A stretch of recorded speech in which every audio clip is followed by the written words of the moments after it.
For 1,000 years, kings and queens of Europe had absolute power. But absolute power corrupts absolutely. Greed, revenge, sex, madness, witchcraft, murder. Every monarch had their royal secrets.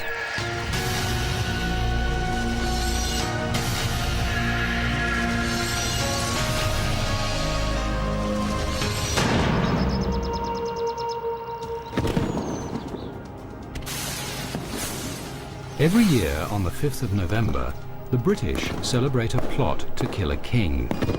An assassin named Guy Fawkes planned to blow up Parliament and the king, but he was caught as he lit the fuse.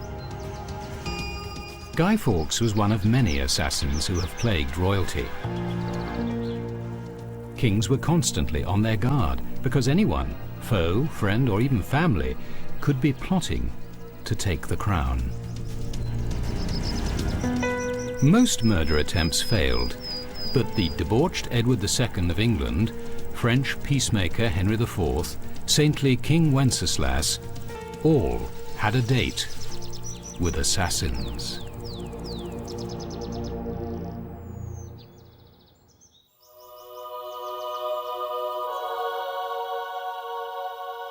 In the Czech capital of Prague, a chapel was built in the cathedral to honor the 10th century King Wenceslas.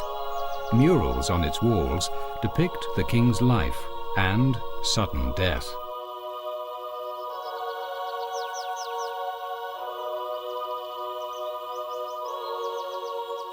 To this day, the Christmas carol Good King Wenceslas celebrates the king of what was then called Bohemia. Wenceslas embraced a new religion which was spreading across Eastern Europe: Christianity.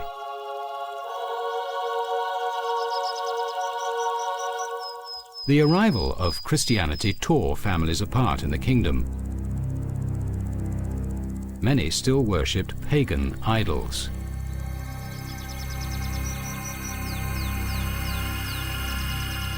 The royal family was no different. Wenceslas's pagan mother killed his grandmother because she became a Christian.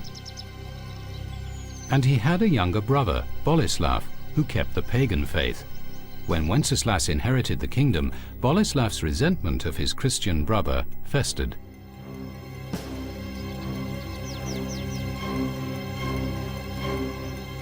Wenceslas was so devoted to the new religion, he took a vow of chastity, guaranteeing he would never have an heir. When Boleslav had a son who would succeed when Wenceslas died, the royal line was destined to pass to the younger brother. Still, he remained jealous of the pious Wenceslas.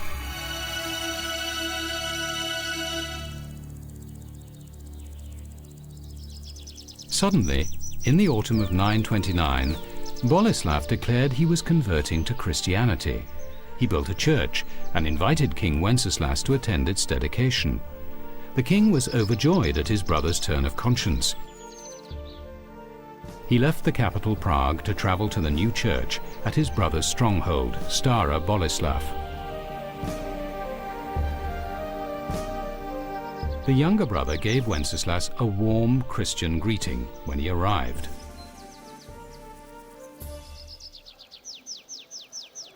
But that evening, a feast honoring the king's visit and Boleslav's conversion took on an ominous air. As the wine flowed, Boleslav's intoxicated knights forgot their reputed Christian piety.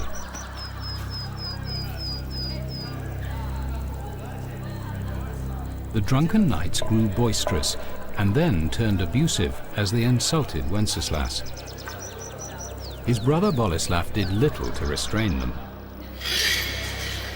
Tension grew as the knights stood with unsheathed swords, but King Wenceslas's guards challenged them.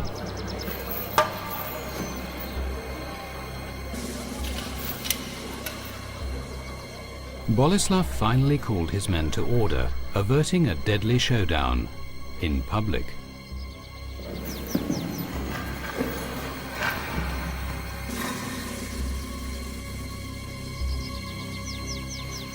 When Wenceslas got up to go to bed, the drunken knights crowded around, menacing him.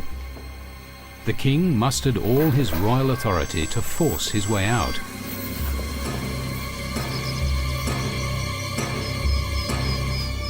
Boleslav pointedly failed to help his brother to the door.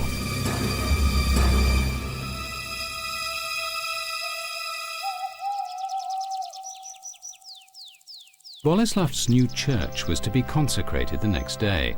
The devout King Wenceslas rose early to pray, then set out to the church. He was alone. When Wenceslas got to the chapel door, it slammed shut and the bolts were drawn. Wenceslas grasped the door handle, seeking sanctuary in the holy place, as Boleslav's men surrounded him. The men grabbed the king, dragging him to his younger brother's feet.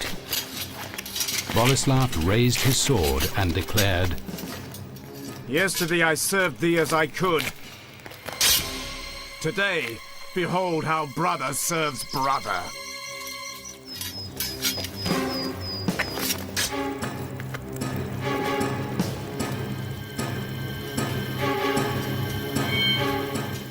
Boleslav had invited his brother to his own funeral. Sibling rivalry and blind ambition, made even more venomous by religious conflict, had driven Boleslav to spill his own family's blood.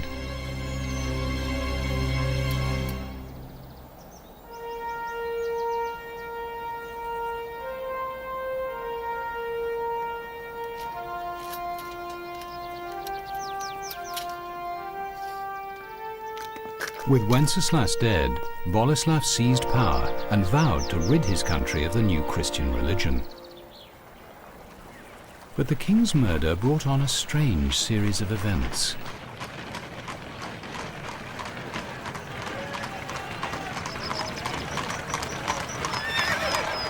When the horse-drawn hearse bearing Wenceslas's body entered Prague, the horses suddenly stopped in front of the main prison. The driver whipped them on, but they wouldn't budge. The horses held their ground until jailers released men unjustly imprisoned by Boleslav.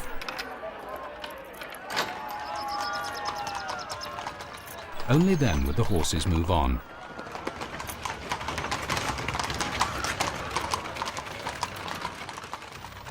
Other miracles followed. It was said that the lame walked, the blind could see.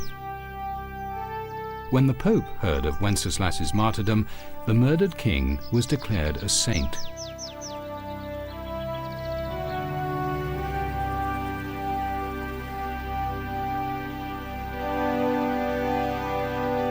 The church then put pressure on Boleslav to show respect. He was forced to dig up his brother's body and move it to a new cathedral in the center of Prague. Saint Wenceslas's reputation spread across Europe. This sword and this helmet, relics of the king's last hours, have become national treasures.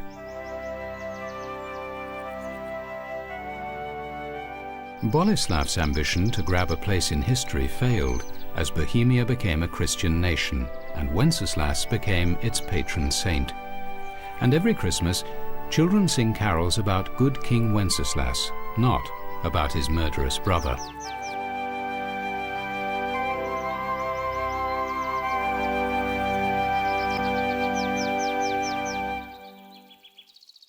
Royal assassination came not only to the saintly. The evil sometimes had their just deserts. Witness the saga of England's Edward II. This unpopular royal ruled in the 1300s. His tyrannical reign blooded by gruesome executions. Official word claimed he died in his sleep. So in the last hours of his life, what were the awful screams coming from his window?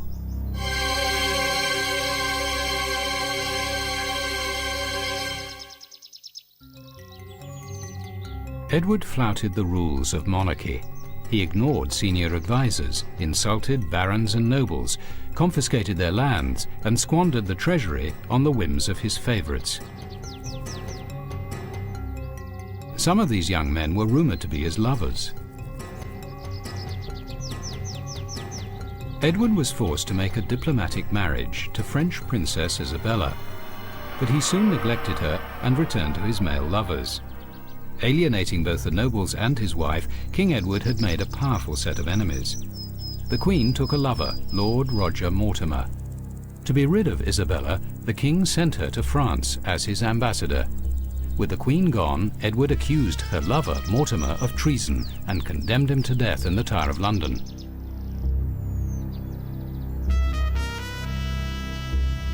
The night before his execution, Mortimer invited his guards to take a last glass of wine with him. The wine was drugged, and Mortimer escaped to France to join the Queen. There, Isabella and Mortimer gathered an army of disaffected English nobles and returned to England to depose the king. A monk named Thomas Dunhead, a friend of King Edward's, later wrote about the events he witnessed. In the year of 1327 there came many knights against our Lord Edward, and foremost amongst them was his own queen. She came with her lover Roger Mortimer, and against the will of the king fomented rebellion against him. Arriving in London, Queen Isabella encouraged her subjects to rise up against Edward. Sick of their corrupt king, Londoners responded to the Queen's words. A frenzied mob soon ran riot in the streets. The swarm dragged one of Edward's cronies, the Bishop of London, from his horse and cut his head off with a butcher's knife. The howling mob then turned to hunt down Edward's favourite boys. They were captured, sexually mutilated, and executed.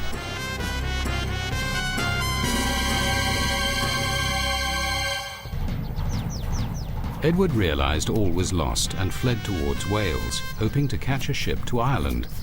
But the Queen's men overtook him before he reached the coast. King Edward II was brought to Kenilworth Castle to face the fury of his barons. Then there came to Kenilworth the bishops, earls and barons, and they recited to our Lord the King his shortcomings. He quite freely admitted that he had governed badly, and with tears and on his knees he cried for mercy for this, and asked them to pardon him. As the king bowed his head, the Lord of Edward's court broke the royal staff of office, declaring the king's household dissolved. He threw the pieces at the grovelling king. Edward's abdication meant Queen Isabella could put their young son on the throne. Since he was only a boy, Isabella and her lover Mortimer effectively controlled England.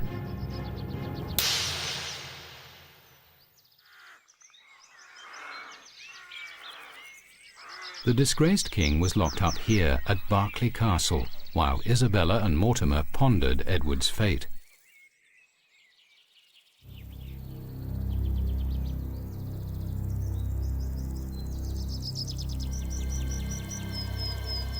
One night, Edward's friend, the monk Thomas Dunhead, slipped into the castle.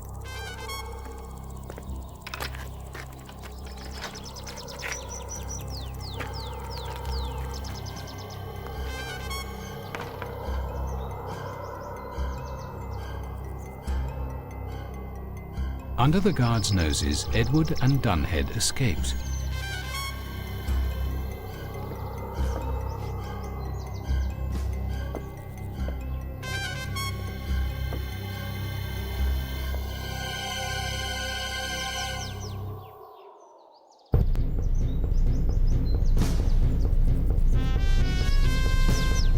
Afraid that King Edward would lead a revolt against them, Isabella and Mortimer ordered a frantic search.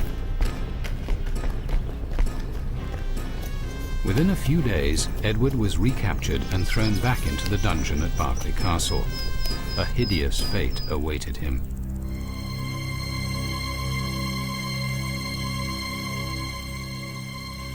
Isabella knew her position would never be safe while Edward lived. Mortimer sent a letter to Edward's jailers at Berkeley. Get rid of the king, but do it discreetly. The outright murder of a king anointed by God could easily provoke a rebellion against the perpetrators. There must be no sign of foul play.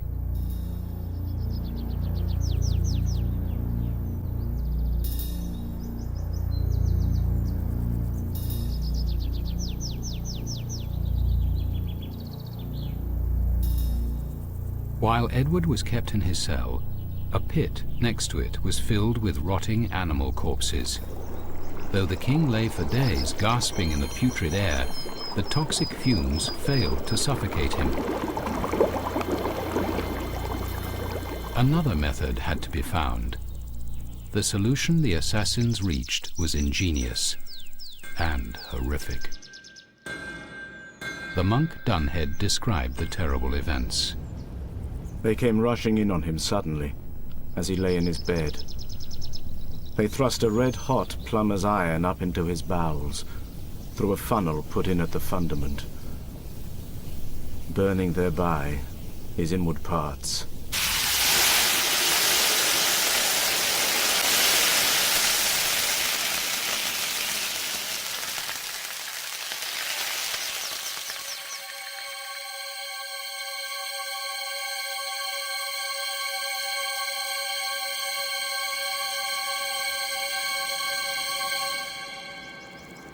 The king's death was excruciating. Even though the killers had taken care to make the murder as quiet as possible, several people on the other side of the castle walls heard screams that night, but they were too afraid to speak out.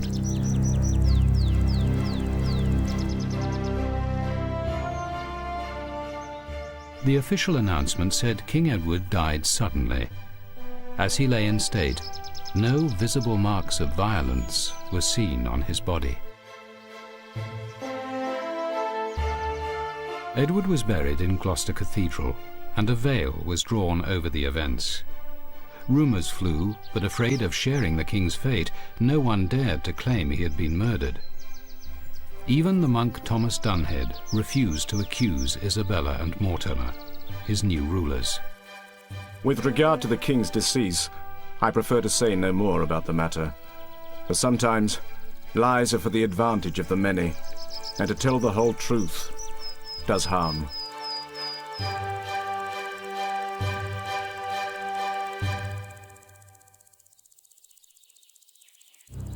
Edward II's assassination was a secret killing, but Henry IV of France repeatedly faced public attempts on his life. Ruling at a time of religious strife, Henry survived 19 assassination attempts by the time he was 53.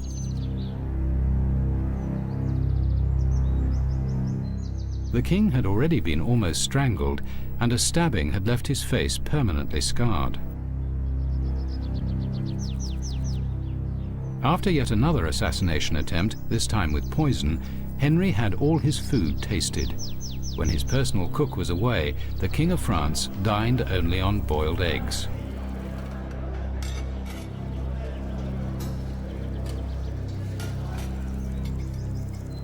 Religious conflict raged between Catholics and Protestants in 16th century France. Henry was a Protestant leader. His first marriage was to the reigning king's sister, who was a Catholic. When Henry's Protestant friends gathered to celebrate the marriage, Catholics attacked them. 3,000 were slaughtered in the infamous St. Bartholomew's Eve massacre. Later, when Henry rose to become king, he converted to Catholicism in an attempt to peacefully unite France. Known as Henry the Great, he was a successful ruler, but fanatic Catholics were still out to get him. With a long string of mistresses, his love life became public knowledge and left his first marriage in tatters. Henry IV's sexual appetite and Protestant background enraged Catholic zealots like Francois Ravaillac, an unemployed schoolteacher. Still believing the king was a heretic, Ravaillac refused to accept Henry's conversion to Catholicism. Prone to hallucinations, Ravaillac felt a divine calling to kill the king. At the beginning of May 1610, Ravaillac came to Paris and stole a large kitchen knife from an inn.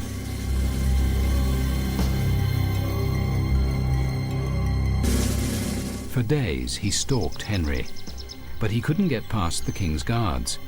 By Friday, May the 14th, the deranged Ravaillac was about to give up his mission when fate intervened. On the same day, King Henry was preparing to greet his second wife, who had been crowned in Rheims Cathedral and was to make a ceremonial entrance into Paris. A day of festivities was planned. That afternoon, the king set out to inspect preparations for her arrival.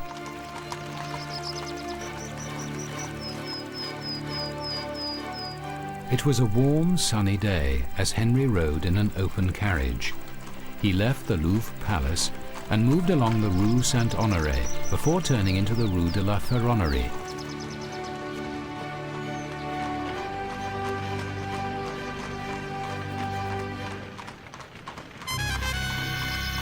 By coincidence, Ravaillac was walking down the same street at the same time.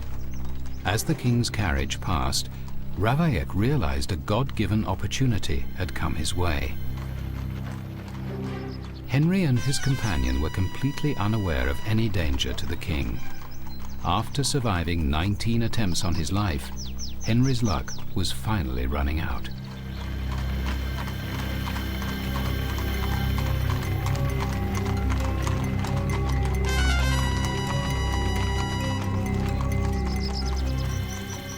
By sheer chance, the street ahead was blocked by a hay wagon.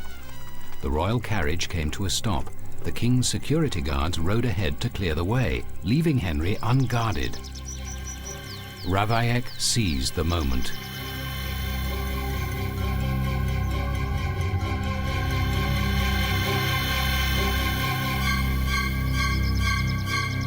He plunged the knife into Henry's chest, just above his heart.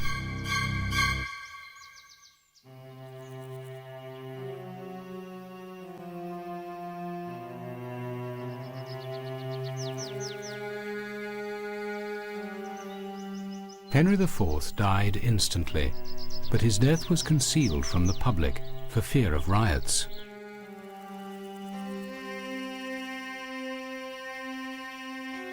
After so many attempts on Henry's life, an assassin had finally succeeded.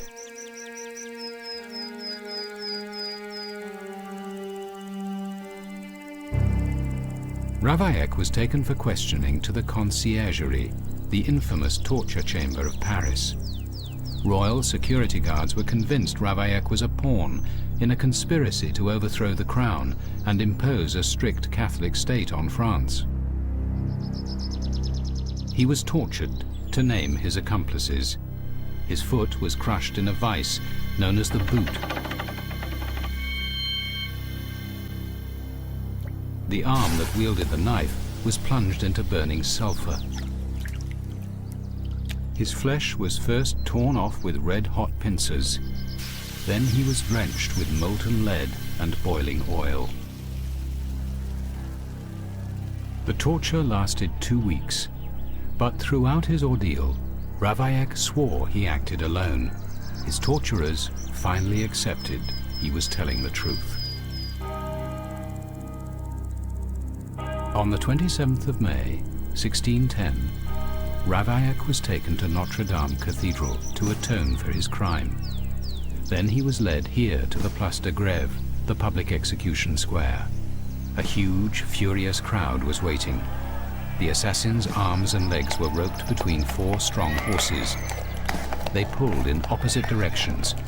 Ravaillac's body was stretched for an hour and a half before it ripped apart. Finally, the crowd hacked what was left of Ravaillac into tiny pieces. Edward II, Henry IV, King Wenceslas were examples to other monarchs. Saintly, good or evil, royals always faced the threat of murderous plots launched by their foes, or even by their own families.